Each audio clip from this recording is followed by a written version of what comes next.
दोस्तों जरा कल्पना कीजिए कि उस माँ बाप पर क्या गुजरी होगी जो अपनी बेटी की शादी की तैयारियां कर रहे हों और तभी ऐन वक्त पर उन्हें पता चले कि उनकी बेटी तो न सिर्फ शादी कर चुकी है बल्कि उसका एक बच्चा भी है। दोस्तों ऐसी ही एक चौंकाने वाली कहानी केरल की, जहां एक माता पिता अपनी बेटी की शादी की खूब तैयारियों में जुटे हुए थे। सब कुछ तय हो चुका था, कार्ड छप चुके थे, रिश्तेदारों को बुलाया जा चुका था।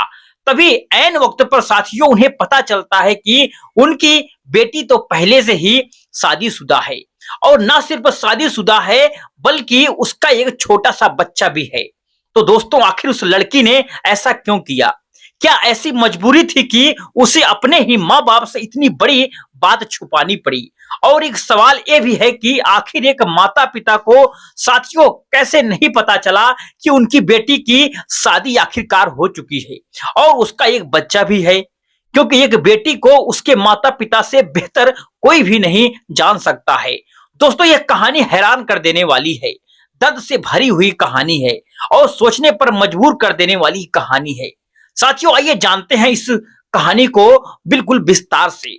दोस्तों यह कहानी है केरल के मल्लापुरम जिले की एक लड़की जिसका नाम अनन्या होता है।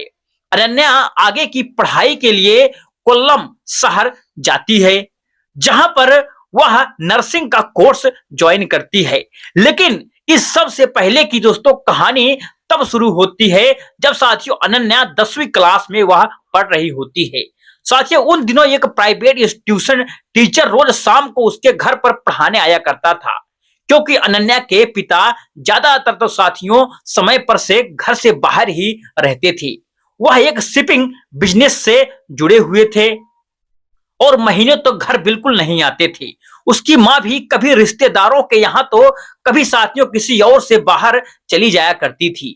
इसी का साथियों फायदा उठा करके वह ट्यूशन टीचर जब भी उसको मौका मिलता अनन्या के साथ गलत हरकतें करने लगता। पहले हल्की फुल्की बातें कर रहा था, फिर जानबूझ करके पास बैठना, धीरे धीरे उसे छूने की कोशिश करना। साथियों अनन्या को यह सब बहुत अजीब और डरावना सा आखिरकार लगता था।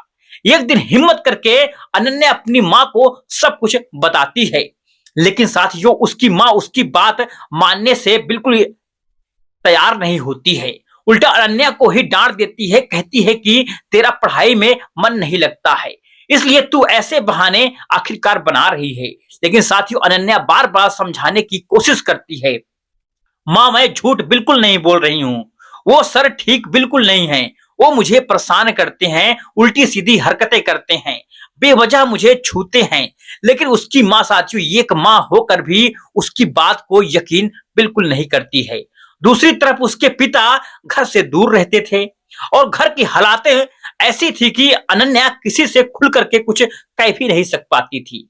उसके पिता पैसे वाले इंसान थे, समाज में इज्जत थी, लेकिन साथियों बेटी की जिंदगी में क्या चल रहा है यह जानने का वक्त साथियों उनके पास बिल्कुल नहीं था। धीरे धीरे फिर अनन्या घर में घुट घुट करके जीने लगी। ट्यूशन टीचर की हरकतों को वह चुपचाप सहन करने लगी, क्योंकि साथियों उसे डर था कि अगर वह ज्यादा बोलेगी तो कोई उस पर भरोसा नहीं करेगा।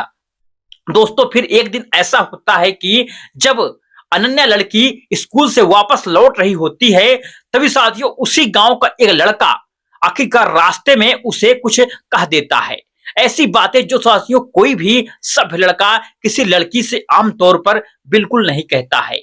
जब साथियों यह बात वह घर आकर के अपनी माँ को यह बताती है, तो साथियों उसकी माँ पूरी आसमान सिर पर आखिरकार उठा लेती है।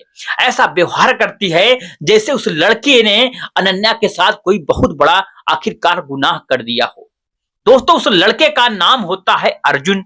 साथियों माँ तुरंत अपने पति को फोन करती है और कुछ ही घंटों में साथियों अनन्या के पिता आखिरकार घर पहुंच जाते हैं।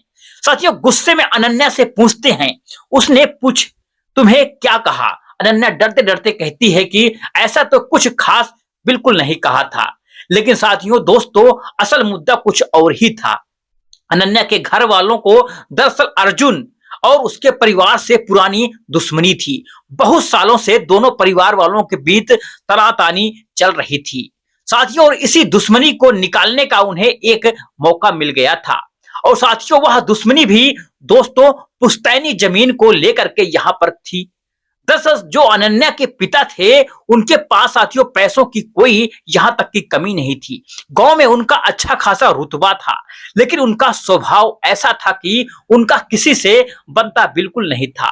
लड़ाई झगड़ा करना, लोगों को डराना, दबाव में रखना, यही साथियों उनकी फितरत बन चुकी थी। और इसी वजह से वह गांव के लोगों से, खास करके अर्जुन के माता पिता से जमीन जायदाद को लेकर के साथियों लगातार झगड़ते रहते थे। और छोटे छोटे मामलों को बड़ा बनाना, और यहां तक कि पुलिस की धमकी देना, और फिर लोगों को कोर्ट कचहरी के चक्कर में डालना, ये सब दोस्तों उनके लिए आम बात थी। और जब उन्हें मौका मिला तो दोस्तों उन्होंने अपनी ही बेटी का इस्तेमाल करने से भी साथियों बिल्कुल परहेज नहीं किया। वह सीधे पुलिस स्टेशन पहुंच जाते हैं। और क्योंकि उस समय अनन्या साथियों बिल्कुल नाबालिग होती है, सिर्फ लगभग 17 साल की, तो वह अर्जुन के ऊपर बहुत ही गंभीर आरोप लगा देती है। इतना ही नहीं साथियों, वह अनन्या को भी इस पूरे मामले में घसीट लेती हैं और साथियों उसे साफ साफ कहते हैं कि तुम थाने में जाकर के यही बोलना कि इस लड़के ने तुम्हारे साथ जबरदस्ती करने की आखिरकार कोशिश की है, तुम्हारा दुपट्टा खींचा है, कपड़े फाड़ दिए हैं, और अगर तुम किसी तरह वहां से भागी नहीं होती तो न जाने तुम्हारे साथ क्या क्या कर देता। साथियों अनन्या अंदर से डरी हुई थी, सहमी हुई थी। पिता का डर, माँ का दबाव, घर का माहौल, इन सब के बीच साथियों वह थाने जाकर के यही बयान आखिरकार देती है जो उसे सिखाया गया था। दोस्तों उसका बयान दर्ज हो जाता है, और क्योंकि अनन्या के पिता के पास पैसा और पहचान साथियों दोनों थी, वो पैसों का साथियों गलत इस्तेमाल करते थे। नतीजा साथियों यह होता है कि अर्जुन को 2-4 महीने के लिए यहां तक कि फिर से जेल भेज दिया जाता है। और अब साथियों जैसे ही अर्जुन जेल जाता है, आपको बता दूं कि उसके परिवार वालों पर मानो कि दुखों का पहाड़ टूट पड़ा हो। साथियों पूरे गांव में चर्चा फैल जाती है कि उनका लड़का एक लड़की के साथ छेड़छाड़ करता था, जबरदस्ती करने की कोशिश कर रहा था। दोस्तों अर्जुन का परिवार बहुत सीधा साधा, यहां तक कि शरीफ बिल्कुल था। और जब ऐसे परिवार पर साथियों इस तरह के इल्जाम लगते हैं तो वे साथियों अंदर से पूरी तरह से टूट जाते हैं, बिखर जाते हैं। डिप्रेशन और बदनामी और समाज के ताने सब कुछ साथियों उन्हें झेलना पड़ता है। साथियों यही हाल अर्जुन के घर वालों का भी आखिरकार हुआ। और वही साथियों दूसरी तरफ अनन्या के पिता और उसकी मां को, उस परिवार को परेशान करने में एक अजीब साथियों तसल्ली मिल रही थी। साथियों अर्जुन जेल में था और उसकी बदनामी हो रही थी, और उन्हें यह सब अच्छा लग रहा था। हालांकि कहीं ना कहीं इस पूरे मामले में अनन्या की भी दोस्तों खूब बदनामी हो रही थी। गांव में लोग तरह तरह की बातें करने लगे थे, लेकिन साथियों इस बात की किसी को परवाह बिल्कुल नहीं थी, ना उसके साथियों पिता को, ना ही उसकी माता को। और साथ ही अब अनन्या खुद सोच में पड़ जाती है कि वह सोचती है कि जिस ट्यूशन टीचर ने मुझे सच में परेशान किया और उसे लेकर के मैंने जब माँ को बताया तो माँ ने मेरी एक भी आखिरकार नहीं सुनी, उल्टा मुझ पर ही इल्जाम लगा दिया। और यह अर्जुन लड़का ने तो मुझे बस इतना ही कहा था कि एक दिन ऐसा मैं तुम्हारे साथ करूंगा कि तुम्हारे पिता कहीं मुंह दिखाने आखिरकार लायक नहीं रहेंगे। साथियों उसने इसके अलावा मेरे साथ कुछ भी गलत काम बिल्कुल नहीं किया था। सिर्फ इसी बात को लेकर के उसके पिता ने इतना बड़ा नाटक आखिरकार रच दिया, इतना बड़ा केस आखिरकार लगवा दिया कि एक पूरा परिवार साथियों बर्बाद होने की कगार पर यहां तक के आ गया। दोस्तों अनन्या को अंदाजा भी नहीं था कि उसके पिता इतनी हद तक आखिरकार चले जाएंगे। उसे लगा था कि शायद उसे डांट फटकार तक ही बात रुक जाएगी, लेकिन साथियों मामला जेल तक आखिरकार पहुंच जाएगा, यह उसके कभी उसने सोचा भी नहीं था। दोस्तों अर्जुन 4-5 महीने जेल में रहने के बाद आखिरकार बाहर आ जाता है, लेकिन जेल से साथियों छूटने के बाद भी वह अपने गांव में बिल्कुल नहीं रहता है।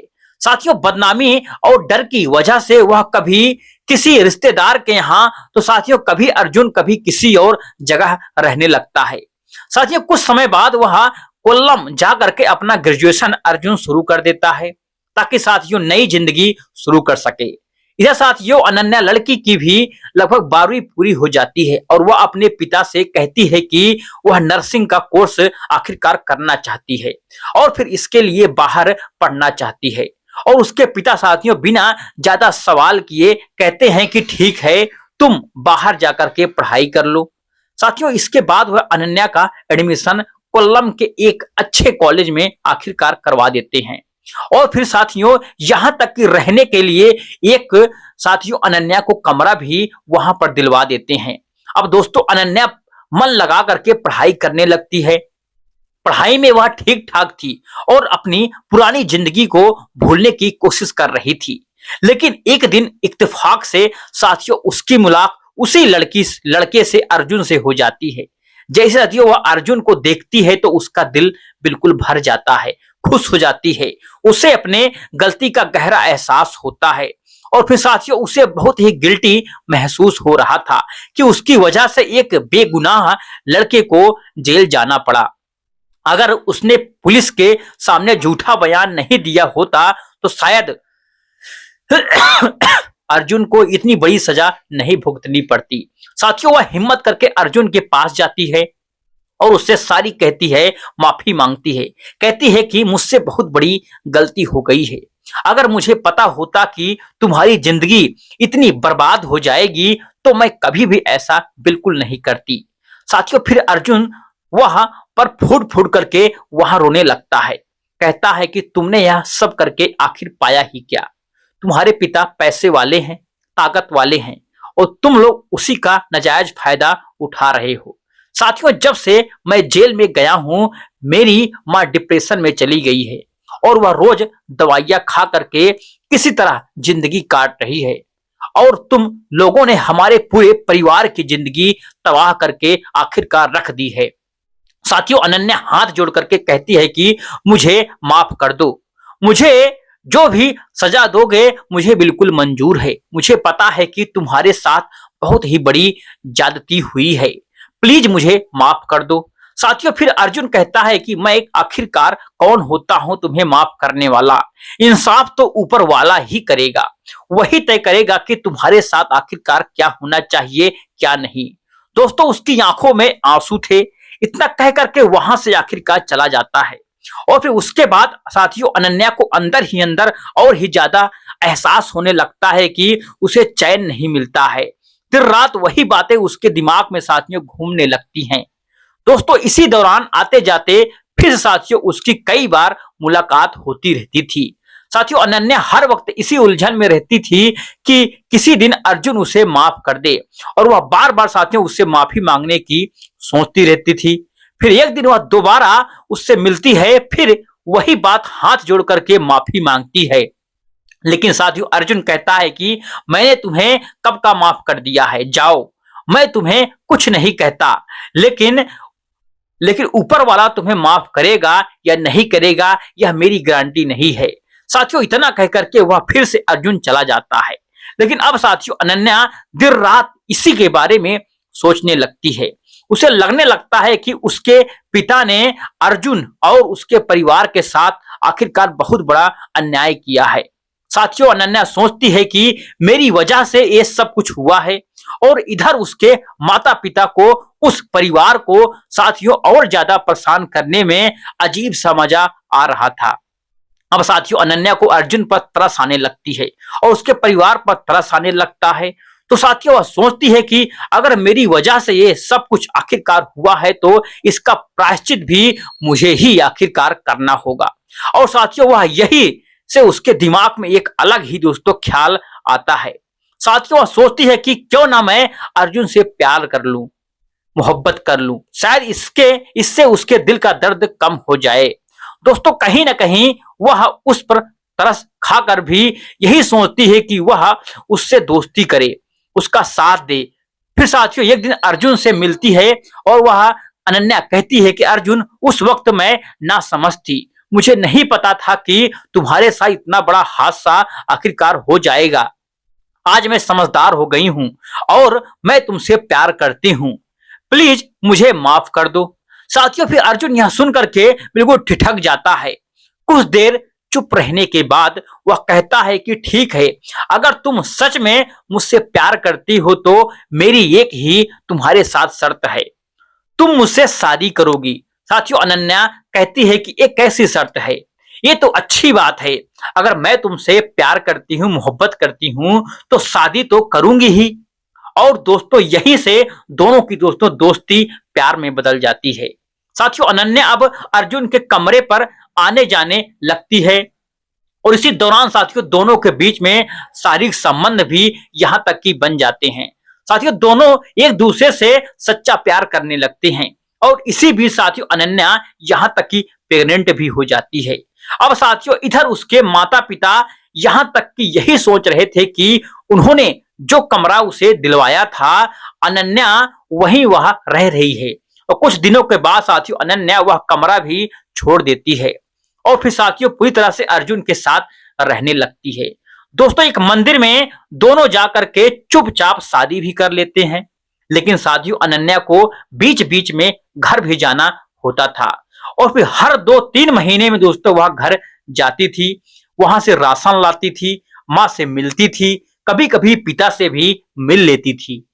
अब साथियों, जब वह 4 महीने प्रेग्नेंट हो जाती है तो वह सोचती है कि अनन्या अब तो पेट दिखने लगा है, क्यों ना एक बार घर जाकर के माँ से मिल आऊं।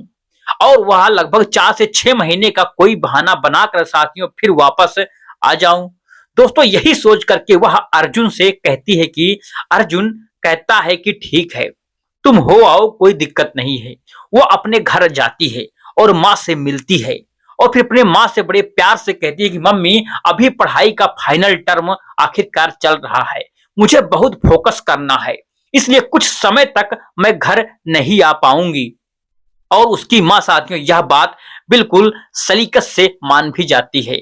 उसकी माँ कहती है कि ठीक है बेटा, पढ़ाई पर तुम ध्यान देना। लेकिन दोस्तों, उन्हें जरा से भी यहाँ तक कि बिल्कुल भी अंदाजा नहीं था कि न तो उसके पेट से कुछ पता चल रहा था और न ही साथियों उसके चेहरे से किसी को यह आभास तक नहीं था कि उनकी बेटी शादीशुदा है और माँ बनने वाली है।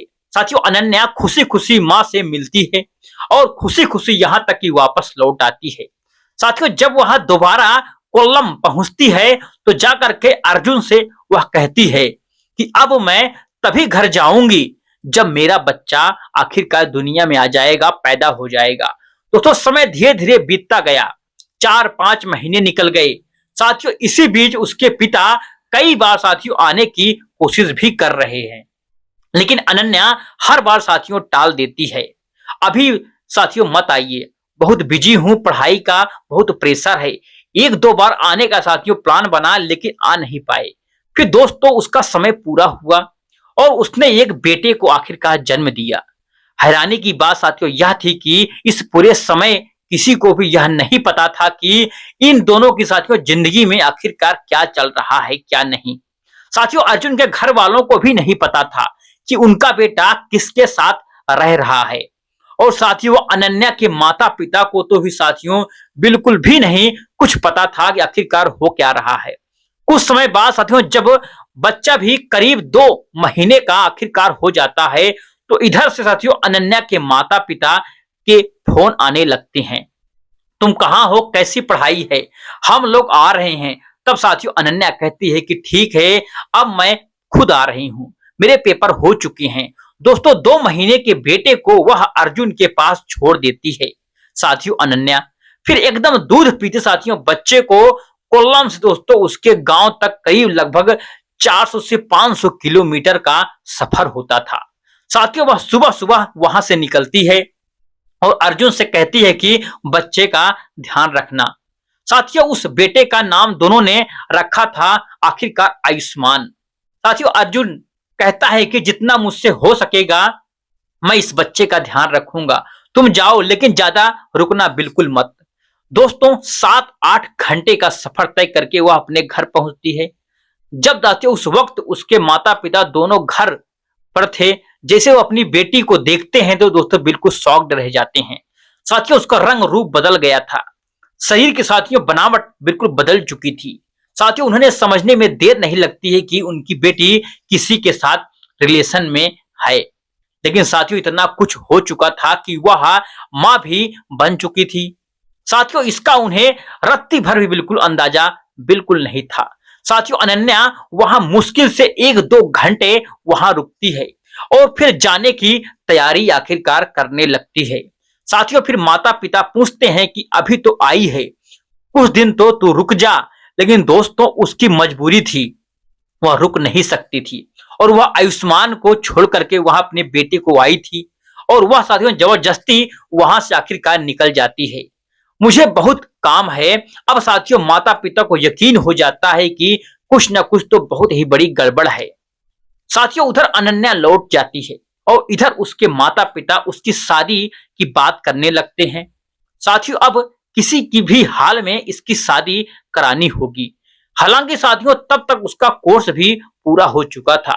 साथियों इधर अर्जुन किसी तरह आयुष्मान को संभाल रहा था, आखिरकार अपने बेटे को। जब साथियों अनन्या वापस पहुंचती है और अपने बेटे को देखती है तो उसे सीने से लगा लेती है और फिर साथियों फूट फूट करके अर्जुन से लिपट करके वह रोने लगती है। दोस्तों अब हमारा आखिरकार क्या होगा?